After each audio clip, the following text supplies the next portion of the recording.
For the second year in a row, the president and vice president are headline speakers at CPAC. President Trump is scheduled to speak tomorrow morning. The conference's first panel was on one of his favorite topics, the media and fake news. Others include Trump-onomics versus Obama-nomics.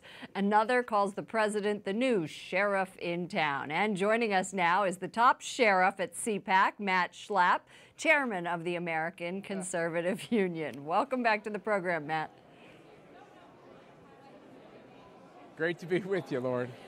The vice president and president are showing you a lot of love. He tweeted, Matt Schlapp and CPAC are getting ready for another exciting event. Big difference from those days when President Obama held the White House. You've come a long way, Matt. Do you think that this administration, in particular President Trump, is the closest ally the conservative movement has seen? I don't know how to rank him, Lauren. All I can tell you is that he has been listening to conservatives at CPAC since 2011.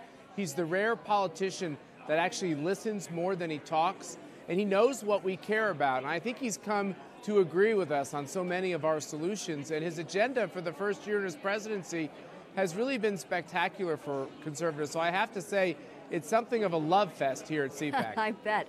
Earlier today, however, Wayne LaPierre, the National Rifle Association's EVP and CEO, told the crowd that opponents of gun rights want to, quote, sweep under the carpet the failure of school safety.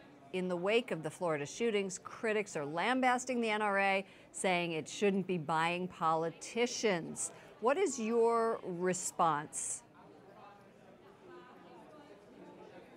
Yeah, you know, Lauren, you know my family, and I drop off 4 of my girls at St. Mary's Catholic School in Alexandria, Virginia, a couple times a week. And I find it ironic that there's an armed off-duty policeman that brings all the cars in and helps us drop off our kids. But when the bells ring and school starts, that police officer goes away. And I like the idea that there would be armed professionals at schools that might be victimized by this type of violence. I would feel better if there were professionals in that school making sure that a bad person, an evil person that would want to do my children harm would be stopped. And I think we have to be smarter about security. You know this, every building in Washington, D.C., you can't get in it. Sometimes you have to go through a magnetometer, they check your ID. There are certain steps we just need to take as a country. I think it's unfortunate, but that's right, totally right. Promises made, promises kept. That's the message that Vice President Pence delivered to the crowd today. And he says that a wall will be built. Is that non-negotiable for conservatives? Yeah, I mean, it really was the crowd became uncorked when he brought up the wall, because it's a symbolic, important step for the country to actually change our immigration policy. If you can't secure the southern border, and if we don't allow the people who are waiting in line to become Americans to come in before people who come in illegally, we're going to have a lot of problems as a country. And it's the wrong first lesson for a brand new American that it's okay to cut in line. It's the wrong lesson.